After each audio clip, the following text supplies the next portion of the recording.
Thank you. Hello. It's me. Sorry, every time I get a microphone in front of me, I just get really excited. Hey. Okay. Welcome, family and friends, distinguished guests, relatives of those families and friends and distinguished guests. Sorry, I'm going to move your steps to the line just a little bit here. We're super stoked. This is obviously not something that gets to happen across Epic. It's something completely different. And so you're going to hear stuff about new beginnings and last days of things. And this is a very new beginning for us here at the house. Several of you know, or all of you now know, we have incorporated here. We are a nonprofit organization now, and that is exactly why you guys get to sit there and we get to have a graduation with you outside of the world of Epic. So this is the second event that the LBLI, or Little Blue Learning Institute, has put on, and we're pretty stoked about it, and we're glad that it's honoring you guys. We're really glad it's honoring you guys. Okay, so I'm going to keep this short and sweet because it's hot, and Travis has about 4 hours worth of speech to give to you, so I do want you to listen to my favorite verse, and it comes from Isaiah. It's Isaiah 40:31. But those that wait upon the Lord shall renew their strength.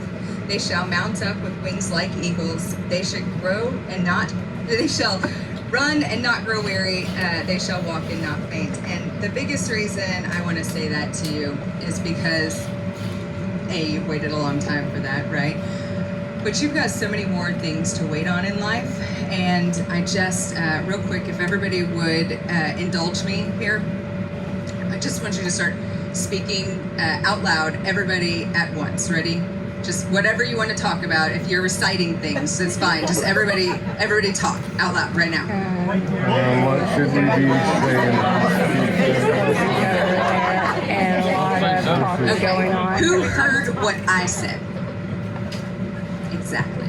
Okay. So the reason I give you that verse is because waiting requires listening, and knowing what your calling is going to require you guys to wait and to listen. All right? You cannot listen if you are speaking. You cannot listen if you are being too active. And so really reflect as you guys move on about what you're going to do. I quit my job last Friday. I never saw myself leaving Epic Charter Schools. And so the last little piece of advice I'm going to give to you guys is go ahead and make your plans, but you have no idea what God has for you. And so listen and wait on Him to give you instruction, because I guarantee you can make your plans, but God's going to laugh at you whenever He changes. All right? Let's bow our heads to pray. Father God, thank you so much for these people, for this day, for the families that are here, Lord, to celebrate our graduates. We just ask for your blessing, not only for this ceremony, but for their lives as they move on from here, Lord.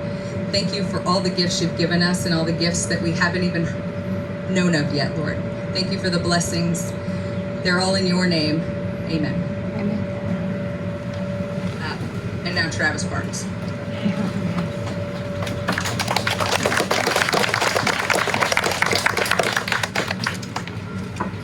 Thank you guys. If somebody in the back give me a finger when I'm at an hour, and then I'll try to Jokes, they keep coming. So, the 2020 seniors got the short end of the stick in a lot of ways. Rather than gathering, sorry, thanks. Thank you for that. You guys got the short end of the stick on several ways, and right now you should be, or tomorrow, in the Maybe Center with a lot of people and family and friends. But you're stuck here in the heat in your teacher's backyard. So I don't think I've ever been accused of being long-winded, and I don't plan on jeopardizing that reputation now. So if I can't be long, profound, then I can be short and personal.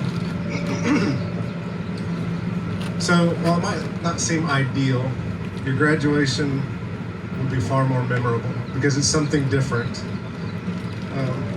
Even this little thrown together gathering will be a story you can tell for a long time. This will be a recurring theme in your life. So many things will seem like a hardship, but the stories that come from it will make it worth every second.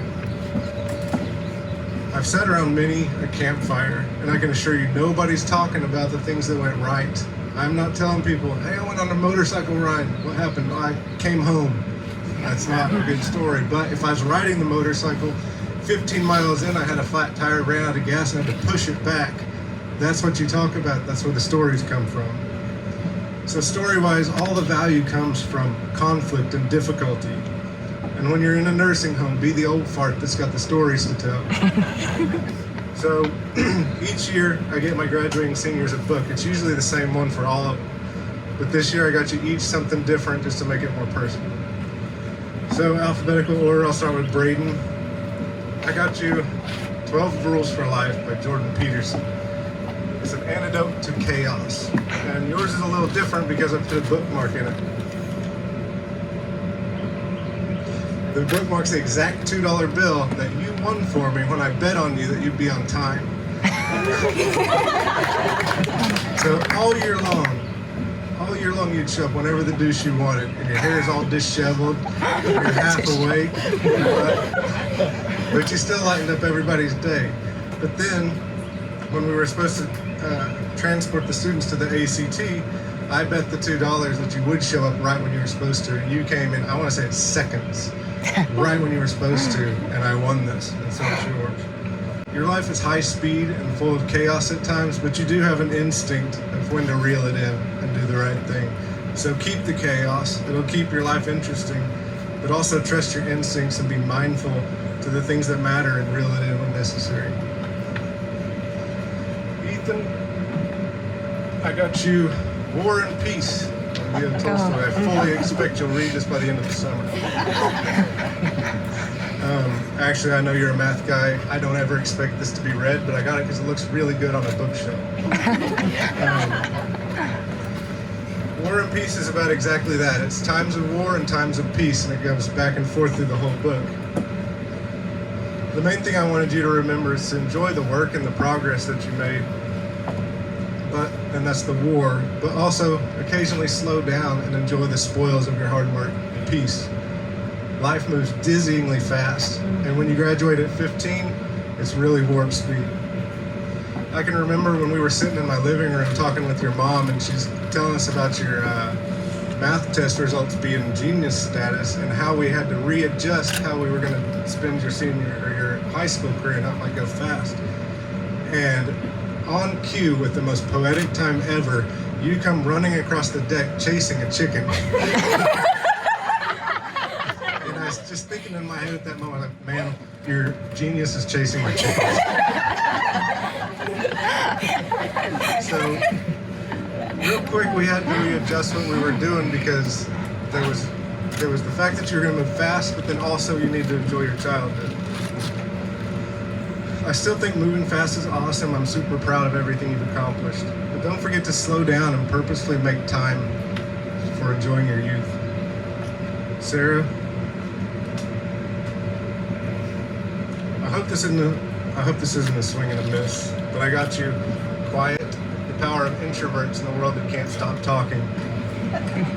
Pretty early on in your epic career, you stopped coming to the house because it didn't work with your work schedule, but also you just didn't need the socializing in the groups. I probably would have done the same thing. I'm a dyed-in-the-wool introvert, and people didn't brag about that whenever I was a kid. We were always told to be more charismatic, more sociable, be a go-getter, or you won't be successful. Thank goodness most of this extrovert ideal has gone away. But the great thing about the book is it also points out that you have to get your thoughts out there. The introverts are the contemplative sorts. What good does it do the world if you stay in your head the whole time? Speak up in groups, not because you need to be more extroverted, but because the group needs to hear what you have to say. Write your thoughts down, share them. Don't change who you are. You don't need to be charismatic and bubbly to be a great leader and influencer. Just don't be greedy and keep yourself to you. Emma, Unlike the gentleman, I expect you'll actually read this one. And you might have had this half pegged, but I got you Joan of Arc by Mark Twain. The similarities were just too much for me to pass on. Joan of Arc was dark-haired and short in stature, and also 17 when she was promoted to commander-in-chief of the French military. This wasn't a ceremonial position either. She did the strategizing and the decision-making for all the troops and led them fearlessly and confidently. You're very much a natural-born leader. Never for a second think that your height or your age or your gender are holding you back from anything. I assure you that in 1400s France, a female military leader was met with fierce opposition from both sides. But at the end of the day, they'll respect what is proven to be genuine and real. All you have to do is stay true to the real, genuine Emma, and your future's golden.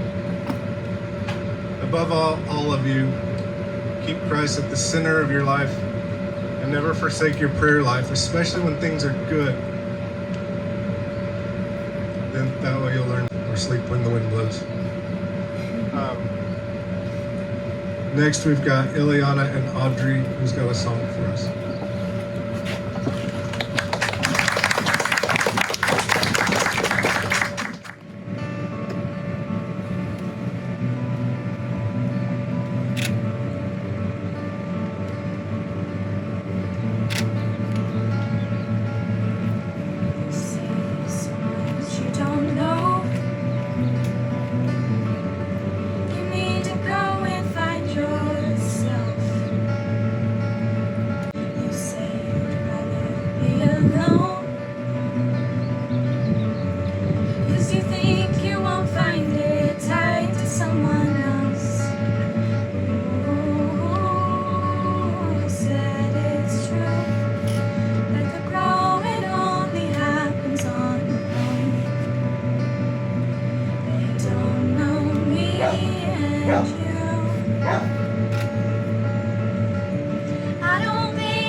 We'll take it slow.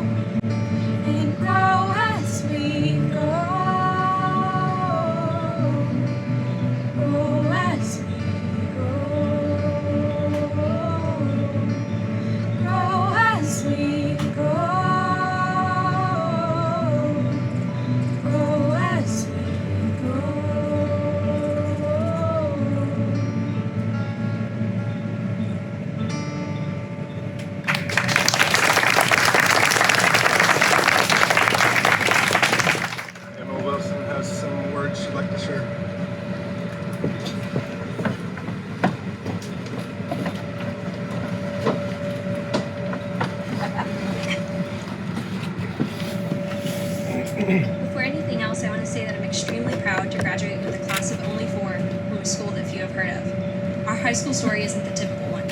Our class bell hangs on a tree branch, we have couches in place of desks, and history class means recording this week's podcast. Our usual field trips are walks in the woods, and getting called to the office means discussions of life, literature, and our future. One of my favorite differences we had from a normal school was that there are no morning announcements, there are morning meetings.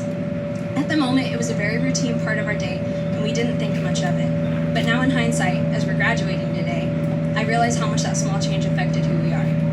Every morning we'd have topics of discussion, be that current world events, a motivational quote, or something within our personal lives.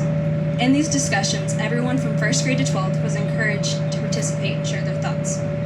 Our daily topics may not have always been world-changing, but I can see now how much they changed me and all of us for the better. We learned how to have a civil discussion, always with kindness even when an agreement wasn't reached. We learned more about each other, building strong, reliable friendships. And I think most importantly of all, we learned the confidence to speak up and make our voices heard, even and especially when they don't follow the crowd. I remember one morning a little less than a year ago when Erin sat us all down in the living room and told us that she genuinely believed that every one of us was going to change the world. I believed it then and I believe it now. We've all been blessed with amazing gifts and wonderful people who've helped us to grow and develop those abilities. Erin, Travis, and our families always pushed us to dream big and work hard towards those dreams. I'm proud to be able to say today that all of us graduating are already well on our way towards achieving that. In the years that follow, we'll forget the lessons from our textbooks, but we'll never forget the lessons of hard work, leadership, teamwork, friendship, and confidence that we learned in this house.